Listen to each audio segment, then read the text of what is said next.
ओम शांति। आज का बहुत सुंदर विषय है कि जो दीदियाँ वतन में भोग लेकर जाती हैं, एक ही जगह से, एक ही दिन, परंतु सबका अलग-अलग संदेश क्यों होता है? और ब्रह्मा भोजन बनाना भी बाबा कहते योग है। तो वेदांती दीदी से प्रश्न पूछा कि दीदी, आप संदेशी हैं। हम देखते हैं कि बाबा को एक ही समय पर बहुत सारे भोग लगाते हैं, लेकिन सबका संदेश अलग-अलग क्यों रहता है? मधुबन में भी एक ही बार में 3 संदेशियाँ भोग लेके जाती हैं और तीनों के संदेश अलग-अलग होते हैं। तीनों एक समय में एक ही जगह से बाबा से मिले, फिर भी अलग संदेश कैसे होता है? तो दीदी ने कहा भले एक ही समय पर 3 हैं, परंतु वतन में ऐसे नहीं कि 3 लोग साथ में भोग लगाते हैं। जैसे आप कहीं भी जाओ, बैंक में जाओ, क्या होता है? नंबर लगता है। तो बाबा हर एक को पर्सनल टच देता है और पर्सनल सुख देता है। समझो मैं जाती हूँ, दूसरी संदेशियाँ भी, पर जब मेरे साथ है तो बाबा मेरे साथ ही है। मेरे पहले या मेरे बाद और किसी का टर्न नहीं होगा। बाबा मुझे फीलिंग नहीं होने देता कि बाबा और किसी के साथ भी है। मैं जाती हूँ तो वेट करती हूँ बाबा कहाँ है, और कुछ घड़ियों के बाद बाबा मिलता है। हो सकता है बाबा और किसी के साथ भोग स्वीकार कर रहा हो या मिल रहा हो। मेरे साथ बाबा भोग स्वीकार करता है, तब कई बार जास्ती समय हो जाता, तो बाबा कहता है बच्ची जाओ और आगे कारोबार भी करना है।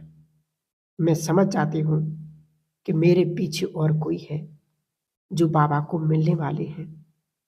वहाँ पर ऐसे नहीं कि 5 मिनट, 10 मिनट, 20 मिनट समय चाहिए, बस सेकंड का खेल होता है। वतन में बहुत समय नहीं लगता।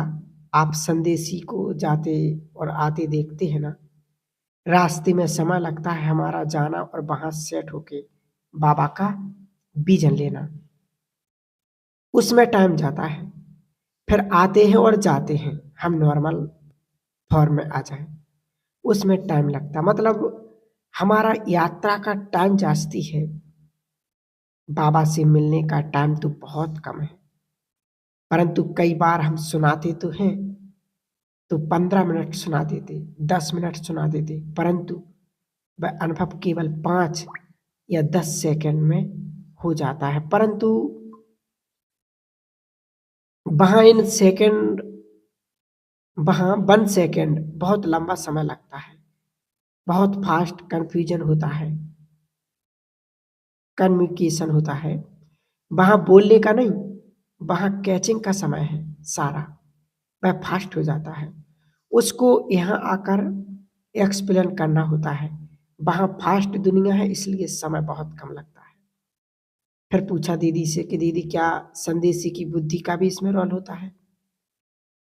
तो दीदी ने कहा देखो, हर एक बर्तन की क्षमता अलग-अलग होती है।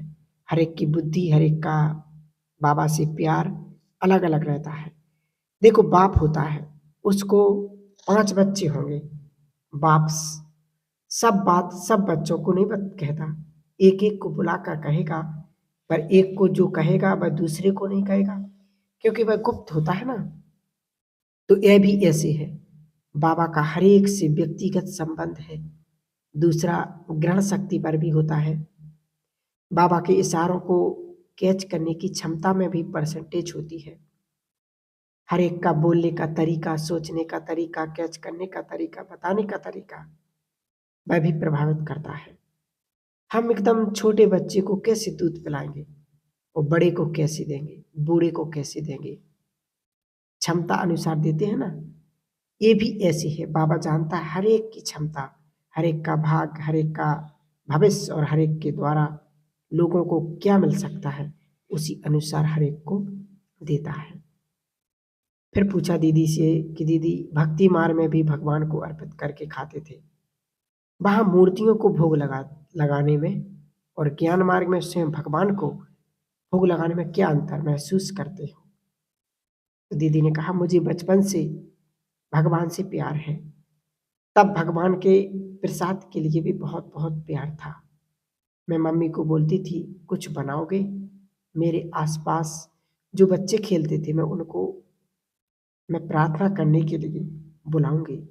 रोज शाम को 25 बच्चों को बुलाकर घर में मंदिर में बैठा देती थी। फिर भजन गाते थे। फिर मम्मी वह प्रसाद रखते थे। फिर सब बच्चों को कहते थे अभी भगवान को प्रसाद लगाना है, प्रार्थना करनी है, फिर प्रसाद खाना है। उसके बाद नहा धोकर खाकर अपना होमवर्क करना है। तो मम्मी कहती थी आपको होमवर्क में भगवान मदद करेगा। मैं मूर्ति के बाजू में बैठती थी। हम प्रसाद खाएंगे तो रिजल्ट अच्छा आएगा।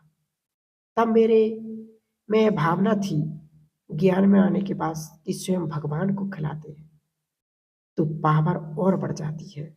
समझो मैं बीमार हूँ, पेट में दर्द है, तो मैं गिलास में पानी लेकर बाबा की याद में बैठूंगी।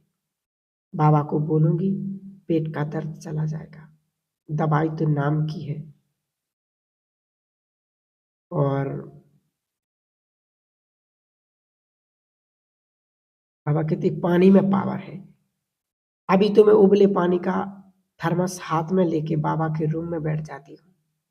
फिर बाबा को बहुत याद करती हूँ, बहुत याद करती हूँ। फिर थर्मस का पानी पी लेती हूँ कि इसमें बाबा की बहुत पावर भरी हुई है। यह केवल भावना नहीं, वास्तविकता है। बाबा कहते कि ये भावना नहीं, ये वास्तविकता है कि सचमुच हमारी बीमारियां ठीक होती हैं। मैंने तो कई बार ऐसे अनुभव किए हैं, कई बातों में ऐसी सफलता मिली है।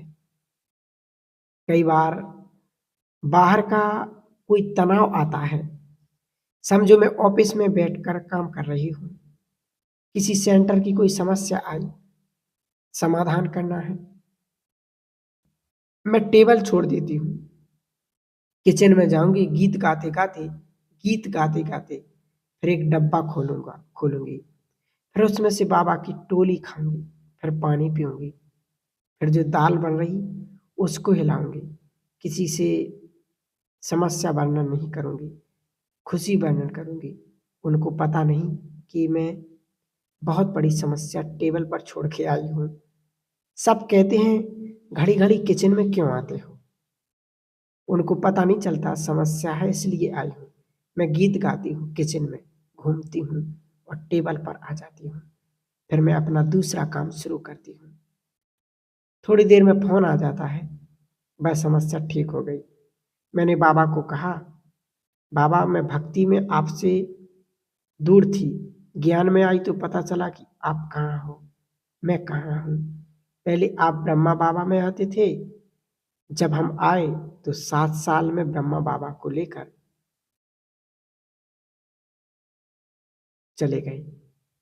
बाबा आज से मेरा जो एड्रेस है वह परमधाम में है। मैं परमधाम में आपके साथ रहूंगी, बाकी का संगम में ऊपर रहूंगी। मुझे दुनिया से कुछ नहीं लेना है। आप जो कहेंगे मैं भी आज्ञाकारी बन करके करूंगी। बाबा अकेले नीचे नहीं जाऊंगी, हम दोनों नीचे जाएंगे, काम करके ऊपर आ जाएंगे। मैं नीचे नीचे हूं तो बाबा मेरे साथ नीचे है। मेरा काम पूरा हो गया तो बाबा से साथ ऊपर में हूँ। मुझे बहुत अच्छा अनुभव होता है। फिर पूछा कि दीदी ब्रह्मा बाबा ने वतन में आपसे भोजन के बारे में कुछ पूछा हो, ऐसा कोई अनुभव सुनाइए।